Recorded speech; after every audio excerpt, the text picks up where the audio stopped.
But for those times when you need to get a little farther, a little faster, you'll probably want to fly your own automated jet.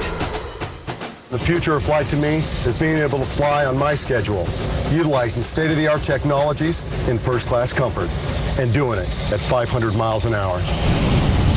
This is the future, making aircraft stronger, lighter, and faster, like this aircraft. The next generation of personal jets, like the Viper Fanjet, will be able to fly you from point A to point B in comfort and style.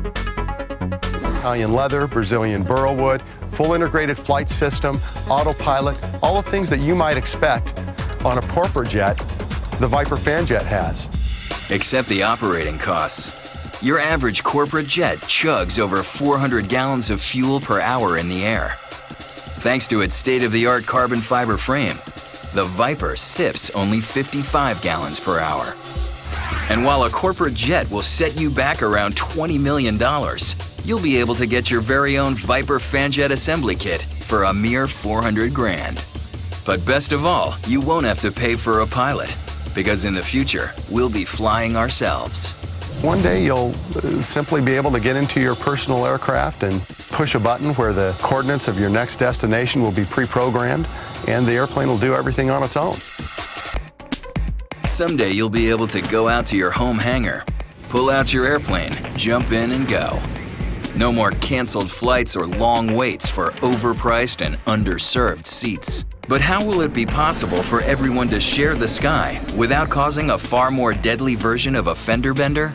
You've already got a highway in the sky. That's right. The engineers at Boeing's Phantom Works are building a highway in the sky. We are working on technologies that will enable anybody to be able to fly these vehicles in a safe manner with minimal or possibly even no training at all. Boeing is developing a system that will create flexible and trackable pre-programmed routes that will allow aircraft to take off, fly, and land themselves. It's really this tube in the sky. The paths would be generated on the fly based on your takeoff and landing locations. It's like a roller coaster track. It allows you to understand and know what the vehicle is going to do before it happens. The system depends on building intelligence into our future air vehicles. These vehicles know where they are, know where the weather is, know what is available for takeoff and landing. And that allows a vehicle to be fully autonomous and get to your destination exactly where you want to go. Future aircraft will talk among themselves, automatically keeping out of each other's way no matter how thick the traffic, and doing it far more safely than any human could. Flying every day, it will be a common thing for everybody. And not just flying in the air, we'll also be flying underwater.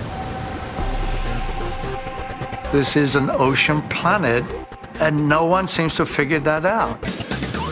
We need the freedom of flight in this space every bit as badly as we needed it in air. Graham Hawkes thinks our future lies beneath the waves, so he's working on perfecting one of the world's most advanced submersible crafts, the Deep Flight Super Falcon.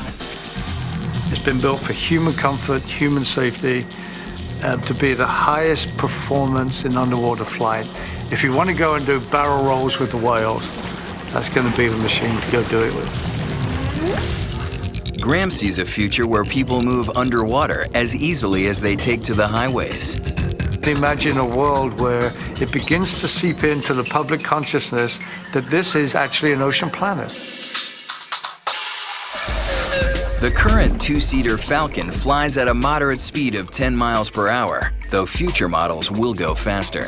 Imagine how much more fun it would be to zip over to the Bahamas underwater, stopping off along the way to check out a sunken treasure or two. The Super Falcon, we think, will change everything. We can train somebody to fly underwater in about 3 days. It's such a sexy, gorgeous machine. It's hard to look at that and not to want to take a ride in that machine.